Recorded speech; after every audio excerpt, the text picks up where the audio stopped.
y'all know how we do.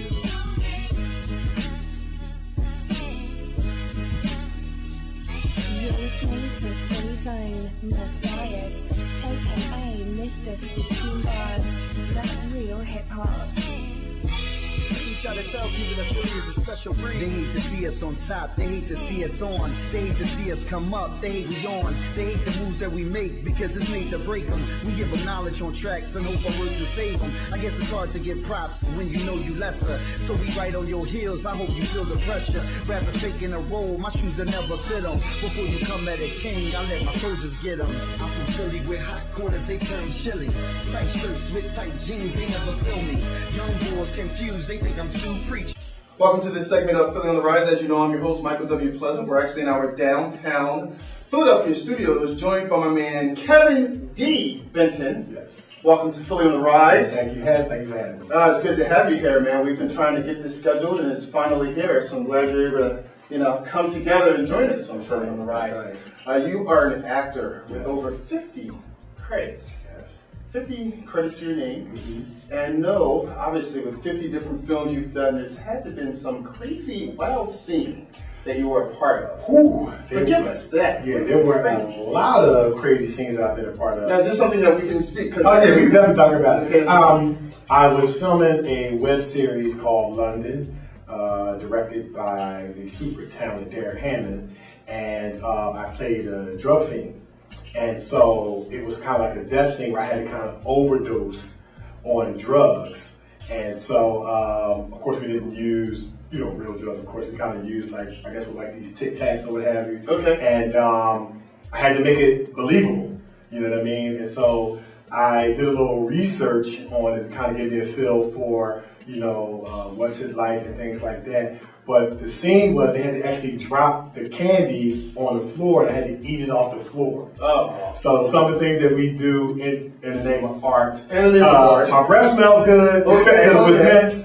But I thought that was crazy. And of course, you got to do one angle, then you got to do anottle angle. So it was like, we had to keep kept going eating this over. thing on the floor. So did you see them sweep the floor first and they had to clean it? They got mop it? I hope so. Okay. Was that a dog walking around the house and you were eating? Yeah, I know. Yeah. I know it's kind of nasty, but it was kind of crazy. Kind of crazy. You mentioned something about research. And as Yes. an actor, you need to get into character. Absolutely. So how do you get into character? Is it just basically research? How do you do it? Well, there's many ways that you can get into character. Research is definitely one of the ways.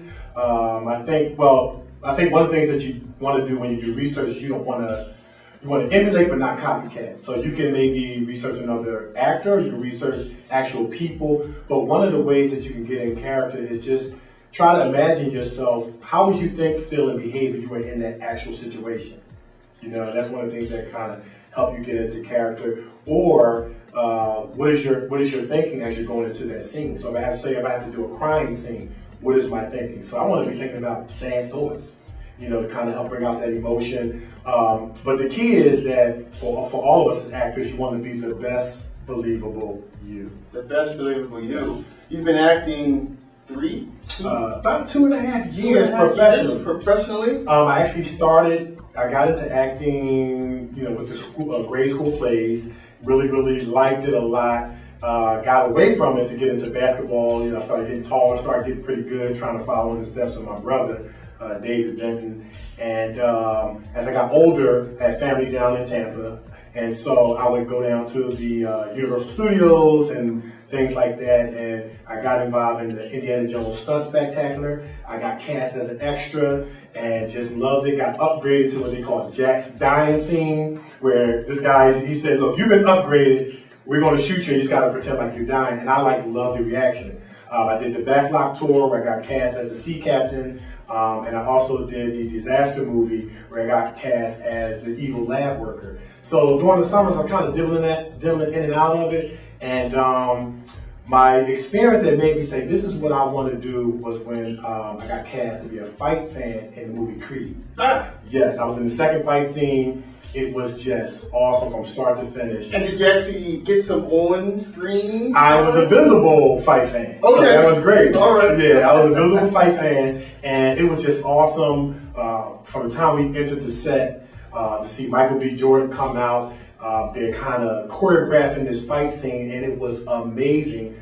that they had to do this for 2 rounds. You got to know when to turn your head, when to, tuck your rib. And there were times where they were actually hitting one another. And then, of course, Sylvester Stallone comes out. Everybody starts yelling, Rocky, Rocky. I had so much fun. I lost my voice. I met so many great people on set. And after that night was over, I actually got depressed because it was over. And I said, you know what?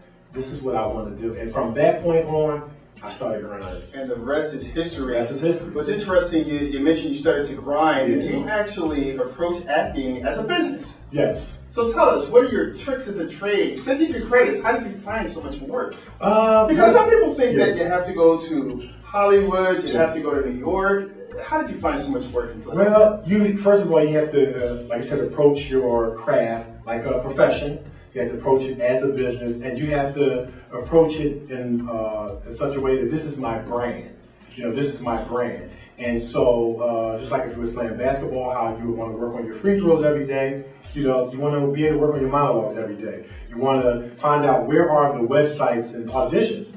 So, whether it's Facebook, word of mouth, or various different websites, you want to continue to keep applying. You want to have good headshots and just continue to build your resume and just apply. It's a seed throwing business. Seed throwing business. Yes, right. The more seeds you throw out, the probability of more coming back. And let's talk about all these seeds that you throw out, because they all don't germinate, they all don't turn into trees. Right.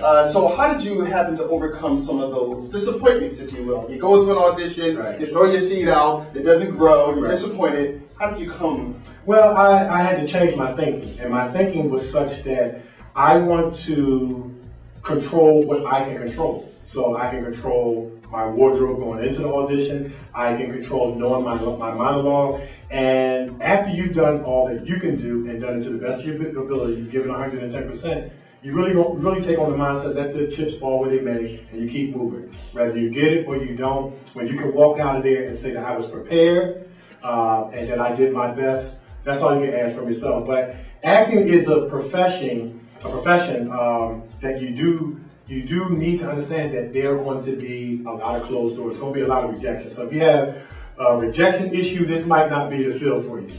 But one thing that I understood is that there are more reasons why you don't get cast as opposed to why you do. Because you can go in there and you can do a great monologue, and they might not be looking for somebody your height, or with your complexion, or with your weight, or you might look like somebody that the director don't care for, something like that. So you go in with the mindset, I'm going to prepare, and I'm going to do what's in my control, and I'm going to walk out of there feeling good, whether I get the call or not. Are you always this positive? You just seem to be like a positive guy, but you're always this positive. I try to be positive like this. This is really who I am. I mean, there's so much negativity in the world, and it takes too much energy to be negative. Sure. So yeah, I try to be positive. And I want other people to feel that positivity as well. Well, I'm glad I worked in the program, because I'm a positive guy as well. Positive energy surrounded us. Yeah, great. Thanks for joining us for this segment of Philly on the Rise, and we'll see you soon.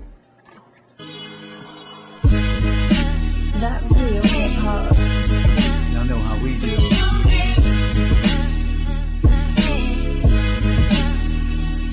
You're listening to Philly Zone, Matthias, aka Mr. 16 Bars.